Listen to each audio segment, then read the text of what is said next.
This is a setup and how to play video for Retro Racer, the exciting dice-driven card-based racing game for one player. First thing you do is place your player dashboard in front of you on the table. Next, you pour out your tokens. Have them available to you on the side here for easy access. Place the red cube at the top of the damage track. Place the brown cube at the center of the steering wheel to show steering straight. Place the green cube on first gear and find the start and finish card out of the track deck. Place it. Next, choose your race car color. You can choose one of the chits, or if you like, you can use the plastic mini. Place your race car on the finish line on any one of the 4 spots. Next, choose the course you want to race.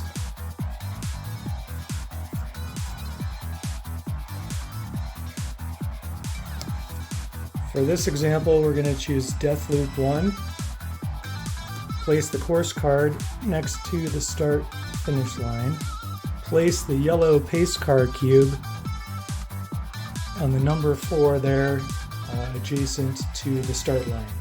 If you like, you can use the gray tracker to show which segment of track your race car currently is on. You'll use the course card here to select the pieces of track that you'll be racing on. You can see the letter B, C, A is the starting card. So on the bottom of these track cards, there's a B, there's a C, and there are multiple copies of each that are slightly different. The next piece of track should be a track B, which is a straight piece. So that goes there next. And we will only have 2 cards out at a time. Occasionally there will be 3 depending on where the pace car is and where our race car is. Place the quick reference aid out there somewhere where it's easy to see. And we are ready to go. So the first thing we do is roll for obstacles. We take the 2 red dice and the obstacle die, give them a roll. The 4-sided die tells how far in this direction it is. You can see there's 1, 2, 3, and 4. And the 8-sided die shows this way. So in this case we have 1 and 6, and it's a bomb. So we take a bomb chit and put it on 1, 6. And then we do it again. Randomly place these obstacles just like an old video game. In this case we put a shield, which is actually a good token, on 1, 3. That would go right there. Here is water on 4, 8. 4, 8. One more roll for the 4th obstacle. 2, 7, and it is a pothole. That goes there. We've got a few things in our way to start out with. Starting out, we're in first gear, indicated right here, and we are steering straight. Each turn, you can turn your steering wheel up to 1 notch in either direction. You can also shift up or down 1 space. The number of spaces you can move forward is simply the gear that you're in. So if I was in 3rd, I could go forward 3 spaces, 2nd for 2, and 1 for 1st. When you steer, you can see a +1 here, +2, +3. That tells you how many spaces to the right or left you can go. Negatives go left, positives go to the right. Now there's uncertainty when you're driving, so that's when the gear dice come into play. When you're in first gear, you roll the green die. It's pretty simple. When you have green, that means go, there's no changes, so you just go forward 1. If you hit the X, you spin out and you start next turn in first gear again. And if you happen to get the boost, you get to move 1 more space forward.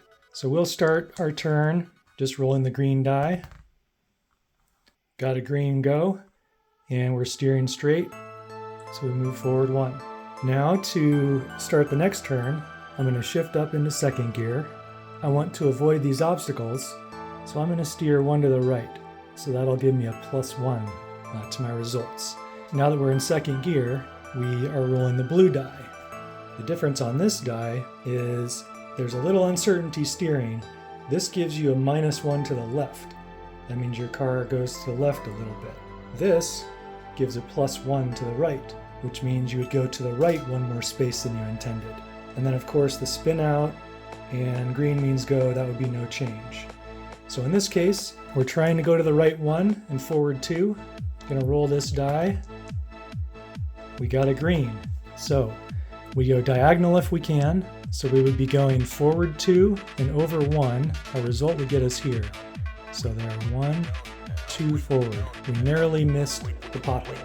Now that our car has passed the orange line, that's a reminder to place obstacles on the next piece of track that you'll be encountering. So we roll the obstacle dice again. That's a 4, 7, and a bomb. 4, 7. Place a bomb-type bomb right there. We'll do this 4 times for easiest difficulty. So that's 4, 2, over 4, up 2, and we get a boost. That's a 1, 1 with a puddle. And 2, 4, another bomb. And we are ready to go for our next turn. So now we're going to shift up into third gear, and I think I can just go straight. So I'm going to steer back to 0. And in third gear, we use the orange die. You're going faster, so it means you might have less control. So here's the same symbol as the second gear die. That steers you 1 to the left. This steers you 1 to the right. But now we also have the possibility of 2 to the right and 2 to the left. And we always add those to our steering wheel results. We'll see what happens. So let's roll for third gear. So that's a -1. We intended to drive straight,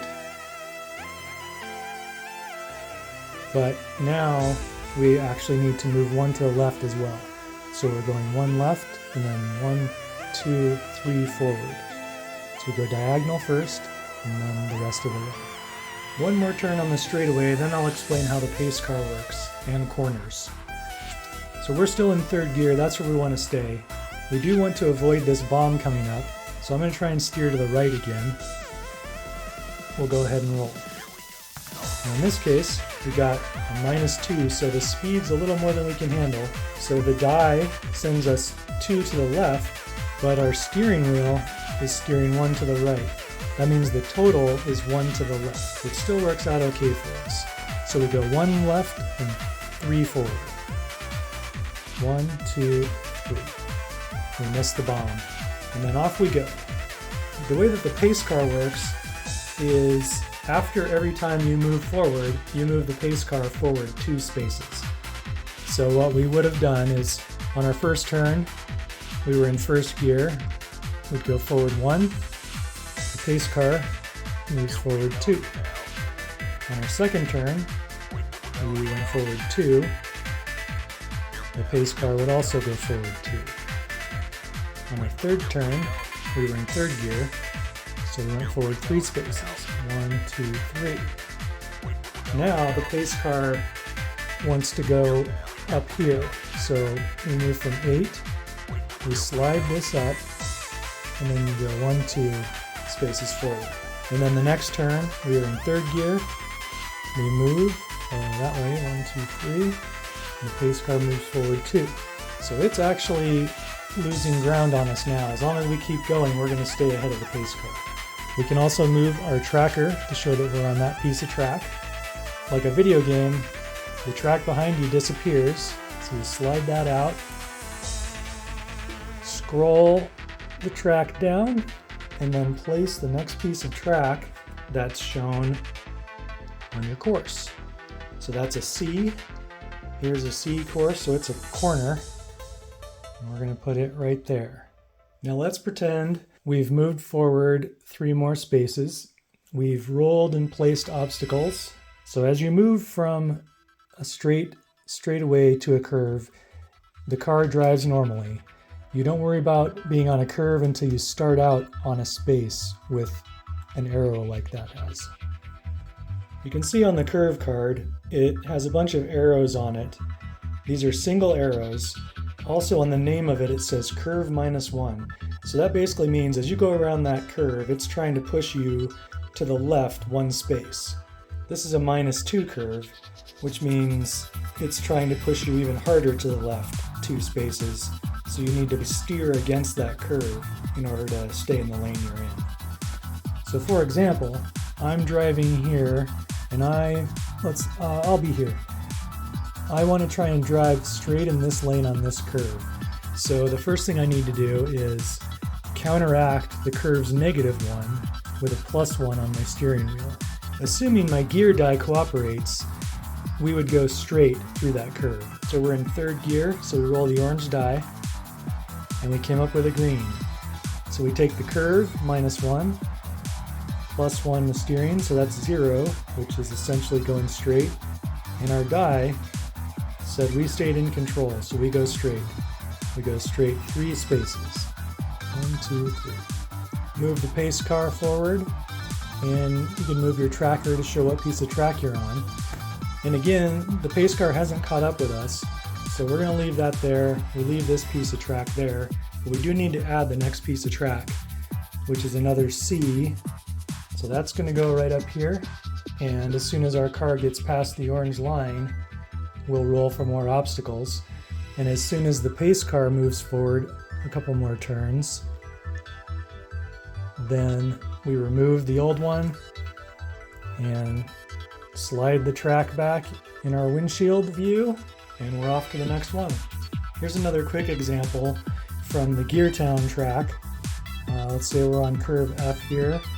The curve's a +2 curve, which means it's a steeper curve. It's +2, so it's pushing us to the right. So we're trying to steer to the left a little bit. We're in 3rd gear. Let's say our roll comes up a -1, so we're not quite steering where we want to steer. So we've got a -1, a -1 on our steering, and then a +2 on the curve, which means we end up going straight. So we would go straight through this pothole. We check the player aid. The pothole makes you stop and take 1 damage, and you start your next turn in 1st gear. So that's bad. So we stop on the pothole, we move our damage tracker down 1. If we get all the way to the bottom, we blow up. And we have to move back to 1st gear and start our next turn in it. If we were able to avoid the pothole, we got a -2 on the die. So we have -2 on the die, -1 on steering, that's -3, and then +2 on the curve. So we only managed to steer 1 space to the left, and we're going forward 3 because we're in 3rd gear. First one's diagonal for 1, 2, and now we're going to hit this puddle. And a puddle slows you down. You continue driving, but you must downshift to start your next turn. It's not the worst thing that could happen to you, but we start there on our next turn in 2nd gear. A couple other things to take note of. We could look at the player aid here. On the obstacles, if you hit a bomb, you take 1 damage. You just drive through it and take 1 damage. If you hit a shield, you will actually heal 1 damage, and that's the little shield type shield. When you hit a boost, you go forward 1 extra space. When you're driving, if your steering would take you to run into the wall, let's say from here I was supposed to go any amount to the right, and I was in 2nd gear. So if my result, if I was steering to the left 2, and then I got a +1 on my steering die, so we would add up the curve and the die for a +3, and my steering was a -2, so that leaves us with a net of 1 to the right. And we can't do that, we're going to hit the wall, but we do get to go the 2 spaces forward. So you're kind of just scraping along the wall, and you take a damage. You win if you make it to the finish line before the pace car does.